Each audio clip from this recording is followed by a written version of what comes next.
In the face of tear gas, beatings and bullets, 2010 saw the start of a new phase in the human rights revolution, as more and more people have stood up around the world and said, enough is enough. There's a complete disregard for human rights. Torture is rampant. People are, a quarter of the population at least is unemployed. They have no prospects. They feel nobody's listening to them. They have no voice. Muslims, Christians, young people, all the categories of Egyptian people here in this square. And we will continue in these demonstrations. Many in authority have responded by trying to stifle freedom of expression and clamp down on demonstrations. Protesters have been using new ways to organise, but around the world, repressive governments have been determined to block the flow of information and keep their stranglehold on power by restricting the internet, and some have even ordered companies to shut down mobile networks. I think Azerbaijani youth have a right to protest, and if they want to protest, they should do it. Whether it will be online, offline, through SMS, on the streets, they have a right to do it.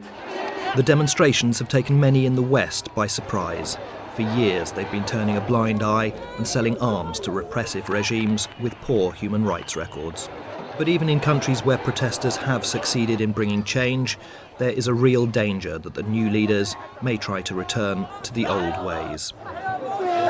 What we need to make sure happens now is that the emergency laws and many of the repressive laws are taken out.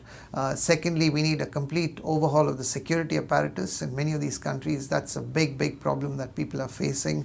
And then, of course, all the long-term changes we need. We need an independent judiciary, we need a free press, we need human rights education, empowered people. So a lot of work has to happen. 2010 brought to the fore some of those who stand as real and inspiring examples, showing what courage in the face of repression can achieve. Aung San Suu Kyi has been a thorn in the side of those in power in Myanmar.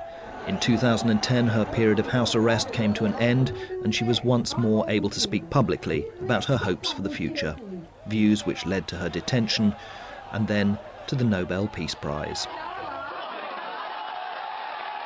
So far I've been free to do whatever I've wanted to do. Mind you, I haven't tried to get out of Rangoon yet because I haven't had the time.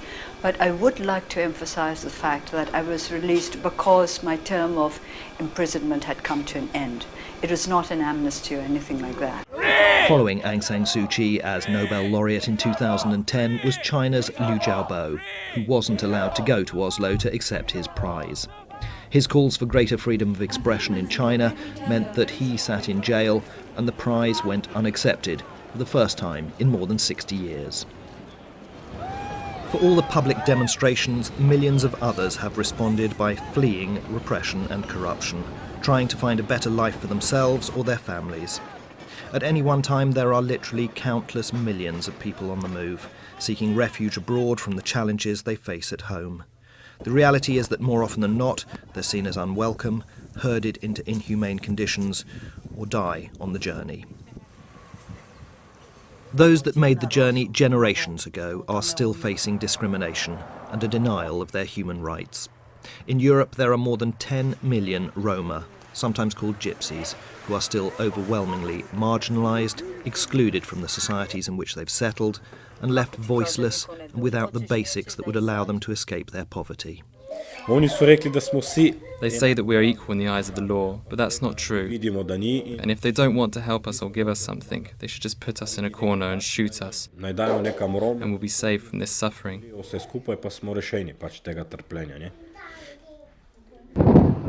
More than 200,000 died and 2 million were left homeless after last year's earthquake in Haiti, one of the poorest countries in the world, after years of corruption and repression.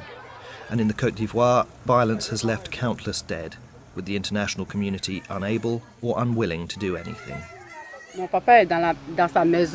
My father was in his house. He couldn't get up. He is old. I was hiding there and I heard the screams of the old man. Don't kill me, don't kill me. My children, what have I done? I'm too old, don't kill me. Amnesty International believes we're at a crucial point in human history. In all parts of the world, people are looking for change, demanding that their leaders guarantee basic human rights, such as freedom of expression, freedom from fear, and freedom from want. In its 50th year, the organisation believes both that change is possible, hundreds of millions of people are demanding it, and that the rise of social media makes it more possible than ever before. But that it still hangs in the balance. 2010 will either be looked back on as the year that started a genuine shift, or as a false dawn. What better year to celebrate our 50th anniversary? The coming together of people standing up against repression is what we're all about. And we are truly inspired by what's happened, and we are going to really focus our energies on strengthening and growing the movement, the human rights movement, across the world in this important year.